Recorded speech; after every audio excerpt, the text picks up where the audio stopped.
Que Deus seja com todos. Eu quero expressar aqui a minha gratidão a Deus pela oportunidade de estar com os irmãos e juntos partilharmos, né, das promessas, das condições que Deus tem ao longo da história da igreja dele na terra. Deus tem se manifestado sempre de maneira a condicionar o cumprimento dessas promessas. Hoje, no mundo religioso, nós observamos sempre a prerrogativa de que nós somos o povo de Deus. De uma forma geral, as igrejas têm pleiteado para si a sucessão apostólica. Isso tem sido motivo de grandes lutas, né? Grandes debates, e para nós não podemos ficar à mercê nesse assunto tão relevante, tão importante, pois ele mostra também a nossa trajetória, né? Então, Deus, através dos tempos, né, nós vemos que Adão e Eva tornaram-se representantes de Deus na terra após pecado, tiveram a experiência amarga de um de seus filhos ter optado pelo assassinato do outro irmão, e Deus levanta, então, Sete para que fosse representante dele, e a semelhança de Adão, então, novamente, Deus ficou com... Adão teve uma descendência, né, que fosse levar o evangelho, né? E de tempos em tempos, Deus tem se manifestado, né? Quando uma nação, quando um povo que o representa não mais cumpre as condições, Deus então levanta outros. Na verdade, a palavra levantar outros torna-se bastante questionável, né? Mas, na verdade, são pessoas que dão sequência ao mesmo pensamento e ideal divino para com a igreja dele na terra, através dos séculos, para que não ficasse em nenhum momento sem o representante divino, sem a misericórdia, para assim alertar o mundo transgressor. Presenciamos isso através do dilúvio, em uma cena marcante e chocante, em que até os nossos dias ela é alcançada. Quando os homens se tornaram rebeldes, atrevidos, a ponto de Deus ter se arrependido de tê-lo feito. E nós vemos ali que, naquela experiência, apenas 8 pessoas vivas, então, foram poupadas, né? As demais se perderam nas águas do dilúvio. 120 anos Deus então advertiu através do seu servo Noé, através de cada árvore cortada, cada tábua beneficiada na madeira e colocada naquele barco, quantos ali que auxiliaram e até foram tocados pela mensagem de Noé através da sua, vamos assim dizer, da sua firmeza diante do que Deus havia dito a eles. Mas para o mundo antediluviano era um antagonismo muito grande, porque não havia chuva sobre a face da terra até aquela ocasião.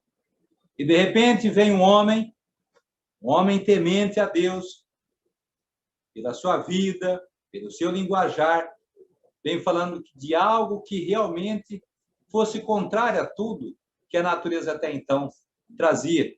Quando, por um orvalho, ou porque a umidade subia da terra e irrigava todas as vegetações da terra antediluviana. E assim, o ciclo natural das estações eram regidas. E Noé cita que Deus haveria de destruir a terra através das águas do dilúvio, e aqueles que aceitassem e entrassem na arca, as suas vidas seriam poupadas. E qual não foi a surpresa daqueles que auxiliaram, que quase foram persuadidos a entrar na arca.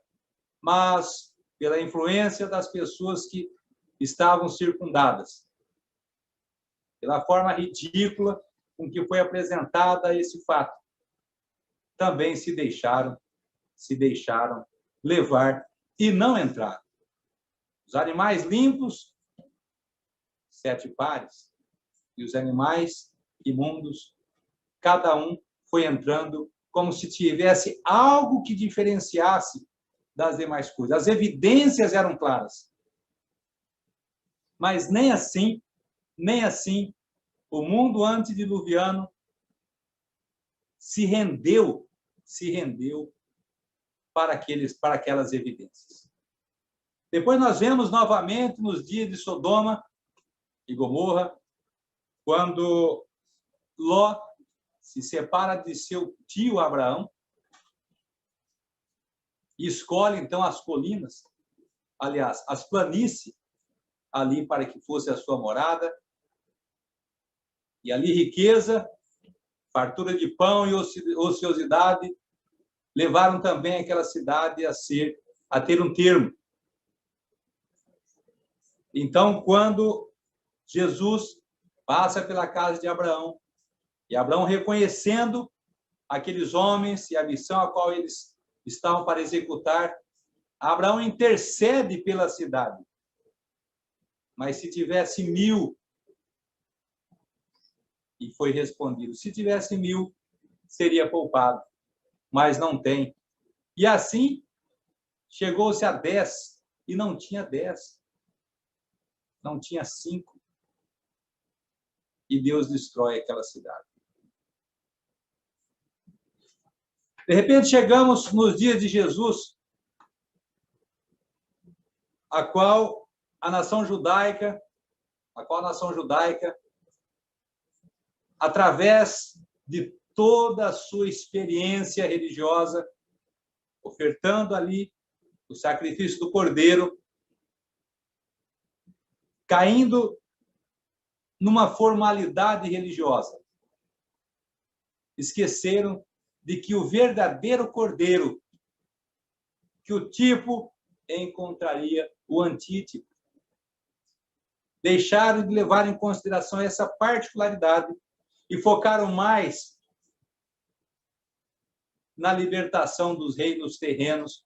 Então, sempre era apresentado a eles um rei que realmente fosse tirá-los do jugo romano. E, de fato, esse reino foi apresentado por João Batista. Esse novo reino, nós vemos que houve aceitação de uma parte da população, ainda aspirando um reino terreno. João falando de um reino espiritual. Depois João batiza a Cristo, apresenta-o como Cordeiro de Deus que tira o pecado do mundo. E agora Jesus fala novamente desse reino. Mas as heranças doutrinárias, a qual até mesmo os discípulos e seus descendentes, como aquela mãe que pediu que colocasse um filho à direita e outro filho à esquerda, quando então ele tomasse o seu reino. E no caminho de Emaús, e não era ele que havia de remir a Israel, totalmente contrária à expectativa da igreja da profecia. E eu quero trazer para os nossos dias hoje.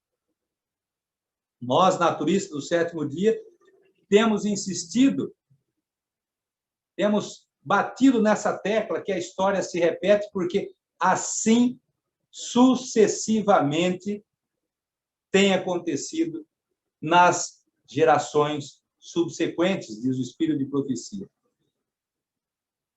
E como trazer essa prerrogativa para nós sermos representantes de Deus, sendo que tantas igrejas, tantas religiões a fazem? Uma porque Pedro foi o primeiro Papa, outras porque são as igrejas reformadas do século XVI.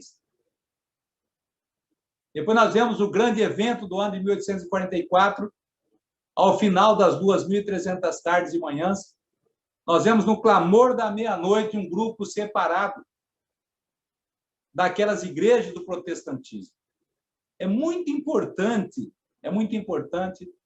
Estou fazendo um breve histórico daquilo que eu vou transcorrer daqui a pouco, mediante o escrito. E eu digo que é muito importante nós avaliarmos a compreensão do final das 2.300 tardes de manhã, do seu desfecho final. Por que eu quero citar isso? Porque essa grande profecia está ligada à tríplice mensagem angélica. Ela está vinculada à parábola das 10 virgens. Ela está vinculada ao anjo de Apocalipse 10. E outras mais variados cumprimentos proféticos. Então, eu estava citando que, ao final, faltando 3 meses para terminar o grande ciclo de Daniel 8, verso 14, aqueles irmãos que haviam pregado que Cristo viria na data de 18 de abril, que era o final das 2.300 tardes e manhãs, quando se supunham, de repente não vieram, ficaram perdidos. E um ponto da parábola vai se cumprir, que tardando o esposo, tosquenejaram todas e adormeceram. De repente, diz que Deus remove a mão do algarismo. Foi propósito, foi desígnio de Deus, para provar quem, na verdade, estava a esperar o Salvador. Deus remove a mão do algarismo e descobre por que é que Cristo não vieram na primeira data. Que coisa maravilhosa. Esse fato se deu justamente no verão daquele ano. E agora tiveram um tempo indicado que seria na data final de 22 de outubro daquele ano, 1844, quando, na verdade, se cumpriu Daniel 8, verso 14, até 2.300 tardes e manhãs, e o santuário será purificado. Mas o ponto a qual eles falavam não veio ao cumprimento. Suponha-se que o santuário era terra.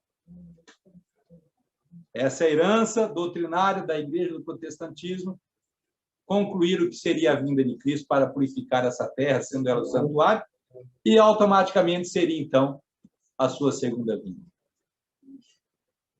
A igreja que pregou essa mensagem, aqueles irmãos que estavam dentro do protestantismo, pregam essa mensagem, as igrejas rejeitam, excluem aqueles irmãos, líderes na pregação,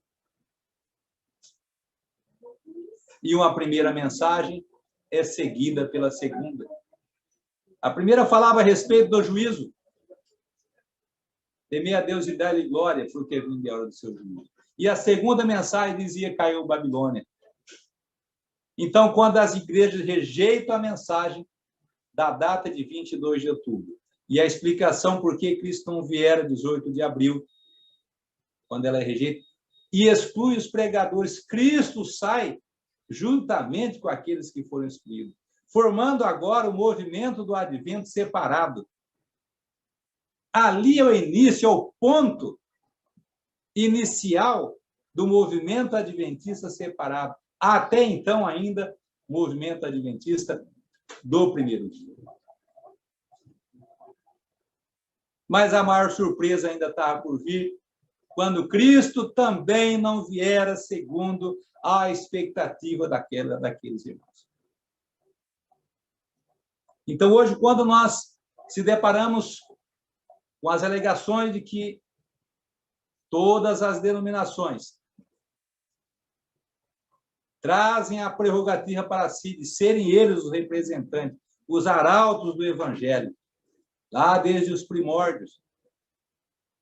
É o que eu gostaria de transcorrer um pouco, ler alguns versos, alguns textos do Espírito de Profecia, que poderá nos ajudar neste momento para aclarar o nosso entendimento e nós observarmos que todas as promessas divinas são colocadas sob condições.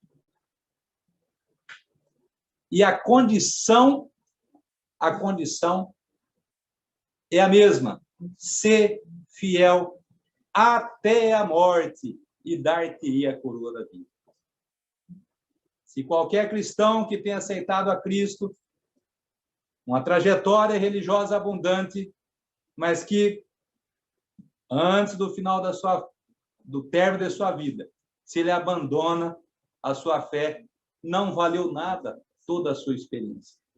Para Deus, o que importa é o final, ser fiel até a morte.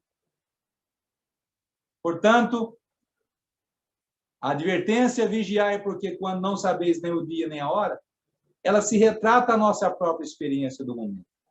A nossa experiência desse dia, porque esse dia pode ser o nosso último dia.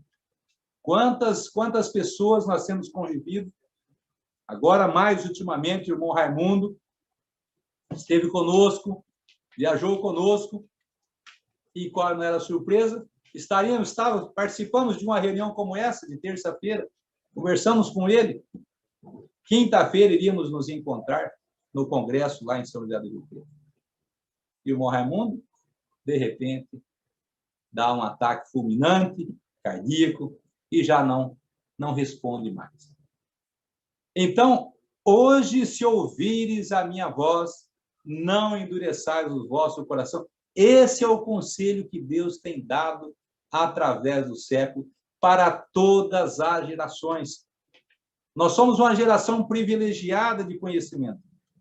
Nós somos uma geração privilegiada de experiências daqueles irmãos nossos do passado, que deram suas vidas, que deram testemunhos, para que esse conhecimento chegasse de maneira mais facilitada até os nossos dias.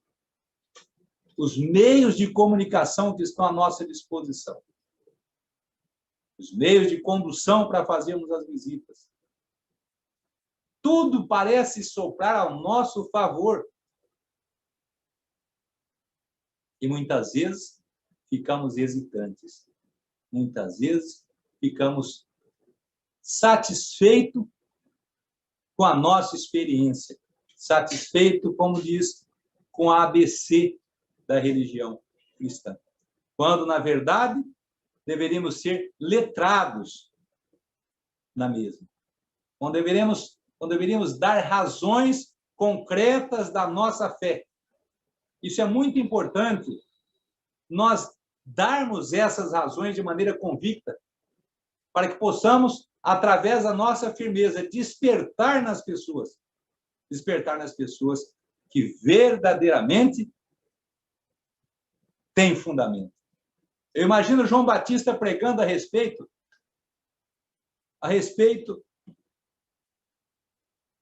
do arrependimento.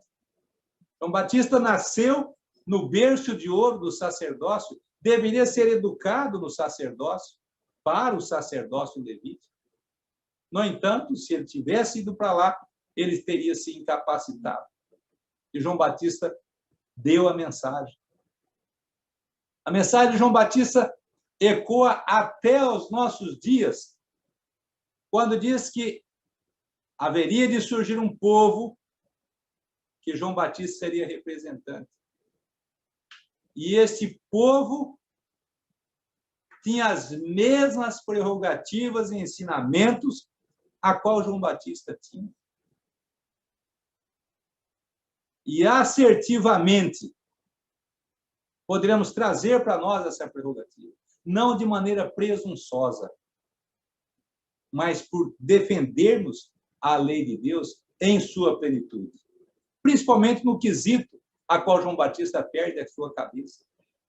Nenhuma das igrejas hoje, ou se tem alguma igreja que defende isso, muitas vezes é transgressora da lei de Deus e outros quesitos. O conhecimento que Deus nos tem dado através de todos esses períodos e a experiência no assunto da parábola das 10 virgens e do clamor da meia-noite. É o que tem realmente nos firmado nessas verdades e que, através de quase 50 anos, Deus tem preservado este conhecimento para que chegasse em muitos lares sedentos pelas verdades divinas. Gostaria de ler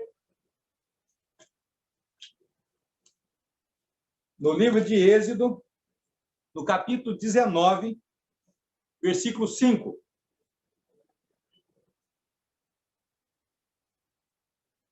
Diz-nos assim: agora, pois, se diligentemente ouvirdes a minha voz e guardardes a minha aliança, então sereis a minha propriedade peculiar dentre todos os povos, porque toda a terra é minha. Que coisa maravilhosa! Deus aqui falando com Moisés no Monte Sinai. Deus diz da seguinte forma: agora, pois, se diligentemente ouvirdes a minha voz. Coloca uma condição para essa representatividade. As demais denominações hoje que trazem essa prerrogativa pegam nas promessas divinas. Até mesmo Israel físico, vamos assim dizer, traz essas promessas para si, essas alegações para si. Mas o texto aqui está dizendo: se diligentemente ouvirdes a minha voz e guardardes a minha aliança. Vejamos bem que, de maneira alguma, há uma predestinação em que não sofrerá questionamento se não cumprirmos as condições por ele estabelecidas. Observemos que naquela experiência de Abraão, quando ele sai vitorioso da matança dos reis, ele encontra um sacerdote do Deus Altíssimo, a qual chama-se Melquisedeque, e lá em Hebreus fala a respeito disso, a qual ele dá dízimos, ele devolve dízimo a Melquisedeque, e Melquisedeque não tinha pai, não tinha mãe, nada de linhagem sacerdotal da era patriarcal, como Abraão tinha. Porém, o pai de Abraão havia adorado a ídolo. E Deus, então, faz um chamado para que Abraão saísse de sua parentela. E, de repente, Abraão, que foi escolhido por Deus, o homem da promessa, de repente, Abraão dá dízimo. E Paulo, fazendo aquela explicação, ele diz o quê? Verdadeiramente o maior abençoa o menor, ou o menor é abençoado pelo maior. Se o sacerdócio a qual Abraão fazia parte fosse o sacerdócio perfeito, Melquisedeque teria pago o dízimo. Mas não. Foi Abraão quem paga dízimo a Melquisedeque. Mostrando que, paralelo à linhagem patriarcal, existia um sacerdócio que não se baseava na transmissão hereditária ou genealógica. E Paulo nos explica isso lá, falando de Melquisedeque, sem pai, sem mãe, sem genealogia, e se fez sacerdote como? Era sacerdote do Deus Altíssimo. E aí traz a experiência de Jesus, a qual da linhagem de Jesus, se fosse João Batista era da linhagem. Mas João Batista deixou a linhagem por conta da sua apostasia e entrou na linhagem do plano. João Batista tornou-se sacerdote espiritual, fazendo batismo, mas não na linhagem levítica. E Cristo foi feito sacerdote para sempre, eternamente, na mesma linhagem a qual Melquisedeque foi. não tinha pai, Jesus não tinha pai, não tinha mãe, que era sacerdote. Mas através de uma vida de consagração, uma vida semelhante àquilo que Deus tem pedido, é isso que faz a diferença. E da mesma maneira hoje, os mestres do Evangelho, a verdadeira sucessão apostólica, ela não se baseia na transmissão de autoridade eclesiástica, mas se baseia através de uma vida de consagração. Os ensinos dos apóstolos. Eis aí a verdadeira prova. Muitas vezes somos ridicularizados. Quem saiu do movimento de reforma para vocês começarem a dar sequência ao trabalho ministerial? Maravilhosamente, Deus, por sua misericórdia, nos preservou desta sequência. Não veio ninguém e veio ao conhecimento dessa parte. A igreja separa aqueles que têm dado testemunho, oram a Deus, e pela aprovação do Espírito Santo é separado pela imposição de mãos. Não é a transmissão da autoridade eclesiástica. Você lê um outro texto, no livro de Salmos, no capítulo 81, 11 a 14. Diz-nos assim: mas o meu povo não quis ouvir a minha voz, e Israel não me quis. Portanto, eu os entreguei aos desejos dos seus corações e andaram nos seus próprios conselhos. Ó, se o meu povo me tivesse ouvido, se Israel andasse nos meus caminhos, em breve abateria os seus inimigos e viraria a minha mão contra os seus adversários. Já então, Davi aqui falando, Deus então fazendo a repreensão, a ingratidão para com Israel. Deus fala: ah, se Israel tivesse dado ouvido à minha voz, se Israel tivesse obedecido, esse A mostra-se uma frustração, não se permitiam ser guiados, se deixar ser guiado por Deus.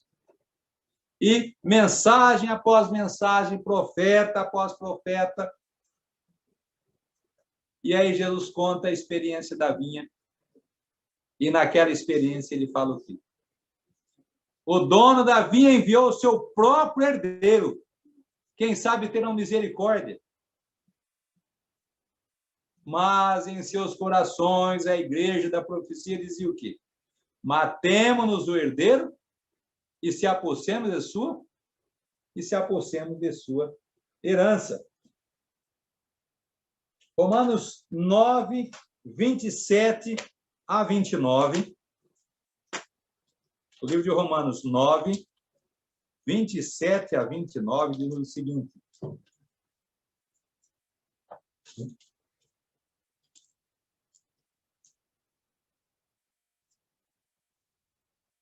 também Isaías clama acerca de Israel, ainda que o número dos filhos de Israel seja como a areia do mar, o remanescente é que será salvo, porque ele completará a obra e abreviá-la em justiça, porque o Senhor fará breve a obra sobre a terra.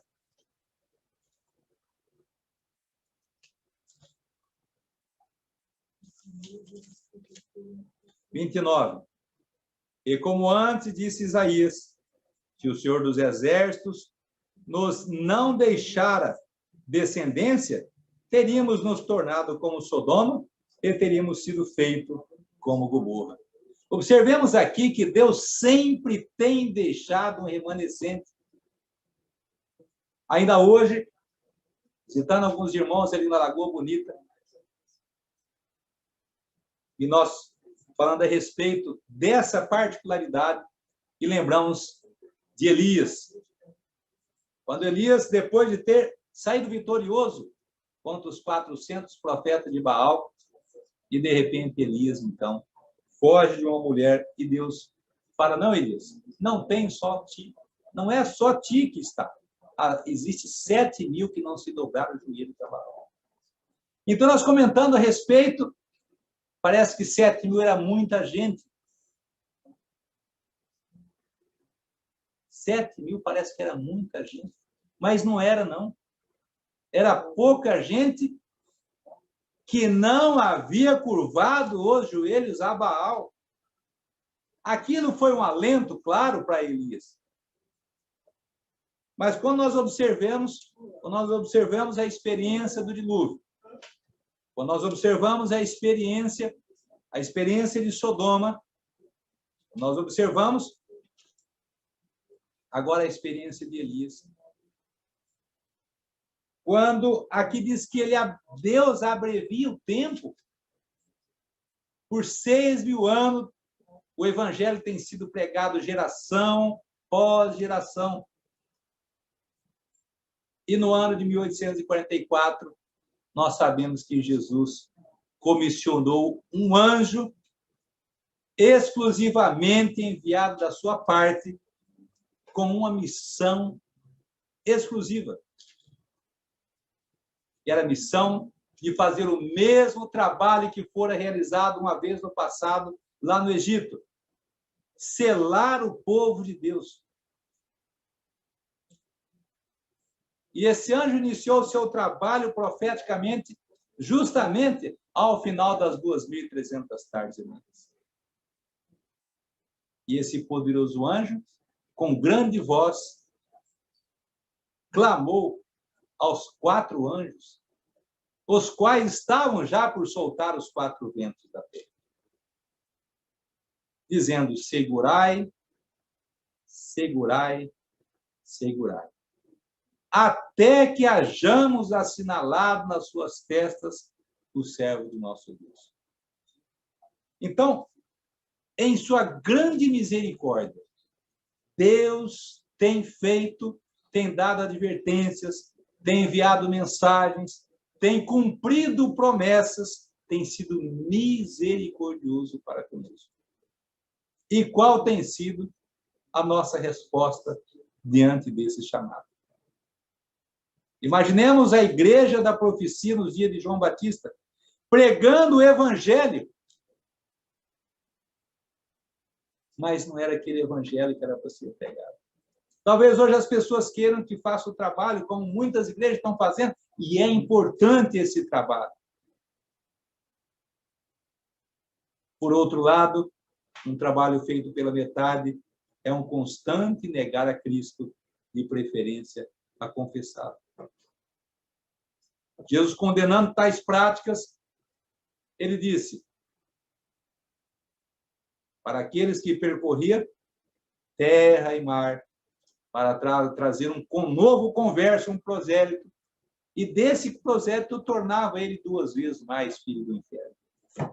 Que coisa difícil de nós entendermos. Que coisa dura de nós entendermos, vermos aqueles irmãos ali no dia 22 de outubro, não entenderem o assunto do santuário. E a palavra de Deus dizia assim, olha: mas o justo viverá pela fé. E se ele recuar, a minha alma não tem prazer nele.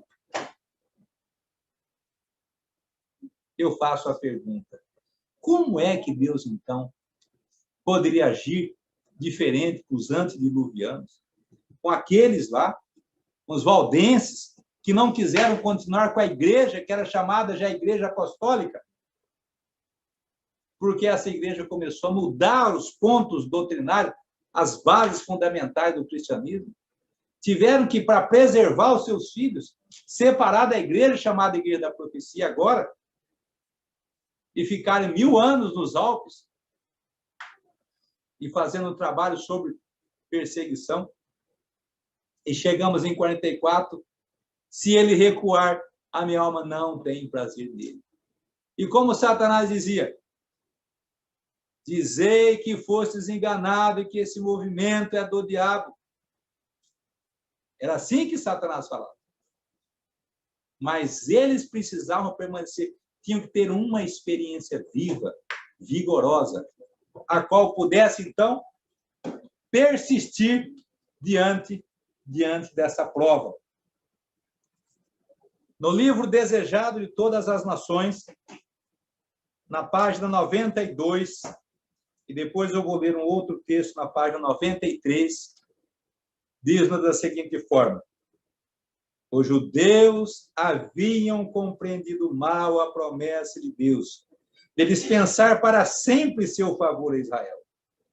Assim diz o Senhor, que dá o sol para a luz do dia, e as ordenanças da lua e das estrelas para a luz da noite, que fende o mar e faz bramir as suas ondas. O Senhor dos exércitos é o seu nome. Se desviarem essas ordenanças diante de mim, diz o Senhor, deixará também a semente de Israel de ser uma nação diante de mim para sempre. Vejamos bem que aqui a irmã White, ela vem, o espírito de profecia, vem engrandecer justamente a condição para que Israel continuasse a ser o filho de Deus, para ser a nação escolhida. Deus disse dessa forma, conquanto eles cumprissem os devidos requisitos. Assim disse o Senhor, se puderem ser medidos os céus para cima e sondados os fundamentos da terra para baixo, também eu rejeitarei toda a semente de Israel por tudo quanto fizeram, diz o Senhor. Veja bem que tudo que eu havia dito de promessa maravilhosa para essa nação, também não cumprirei com ela. E eu faço a pergunta, que vantagem temos nós em relação a Israel antigo? Sabe qual é a vantagem? De ter essa experiência para que nós não venhamos a cair no mesmo fracasso. Eis aqui a verdadeira condição para sermos o Filho de Deus, para sermos uma igreja representativa, defendendo aquilo que Deus tem nos mostrado. Agora diz o seguinte, há um povo em cujo coração sua lei está escrita, é assegurado o favor de Deus. Olha só, o favor de Deus é assegurado não a uma igreja cheia de promessas, a quais não cumpre as condições a qual Deus estipula. Mas ele cumpre com um povo, olha só, cujo coração sua lei está escrita. Aí está assegurado o favor de Deus. Olha que coisa maravilhosa. Olha que coisa maravilhosa. Portanto, cabe a nós advogarmos os preceitos da lei de Deus em toda a sua grandeza, em toda a sua dimensão, vamos assim dizer, para que isso se cumpra em nossos dias. Mas, olha aqui, mas os judeus se haviam deles separado. Em razão de seus pecados, estavam sofrendo sob seu juízo. Era esta a causa de estarem escravizados a uma nação pagã. O espírito deles estavam obscurecidos pela transgressão. E por lhes haver o Senhor, em tempos anteriores, mostrado tão grande favor, desculpavam seus pecados, lisonjeavam-se de serem melhores que os outros homens e merecedores de suas bênçãos. Olha só que triste realidade chega à nação judaica por conta das benesses que Deus havia a eles atribuído no passado. Agora, nós somos a nação escolhida, Deus abriu o Mar Vermelho, nos tirou do Egito, passamos pelo Jordão no período em que começava o degelo da neve, e passamos a seco no Jordão, e assim as grandes maravilhas que Deus operou através de Israel, enganaram-se a si próprio na transgressão, e agora nós somos a nação escolhida. Assim tem acontecido em sucessivas igrejas. Esse tem sido sempre o meio que Deus tem usado.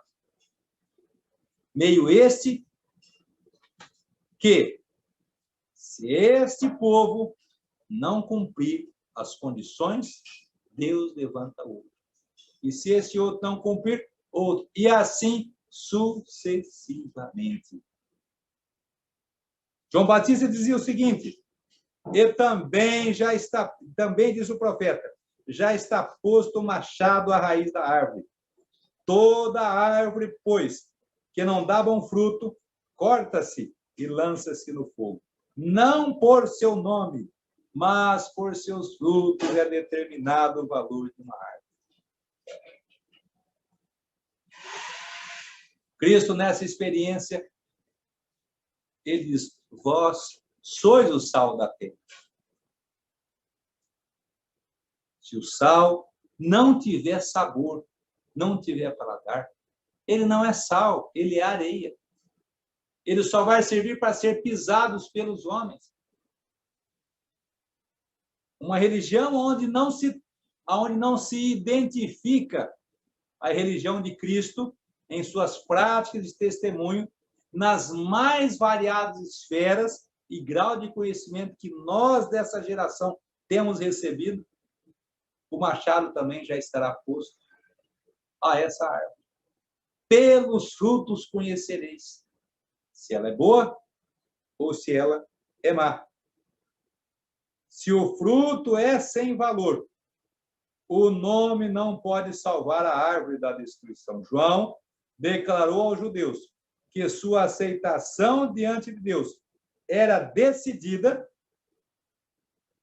por seu caráter e vida. A profissão nada valia se sua vida e caráter não estivessem em harmonia com a lei de Deus. Não eram seu povo. Então, nós vemos, não vou me demorar, mas por esse texto aqui, nós vemos nitidamente, que se nós não cumprirmos as condições, também as promessas não cumprirão. Poderemos ter casas, publicadores, sanatórios, podemos ter tudo o que a nação judaica tinha. Os utensílios do santuário, a liturgia toda da oferta do sacrifício do cordeiro, mas não tendo viva ligação com Deus, a transgressão cegará e automaticamente o mundo tomará parte da nossa religiosidade. E quando isso acontece, Deus diz o quê? Não mais reconheço Israel como meu povo. Deus possa nos abençoar. Deus possa ter misericórdia de cada um de nós.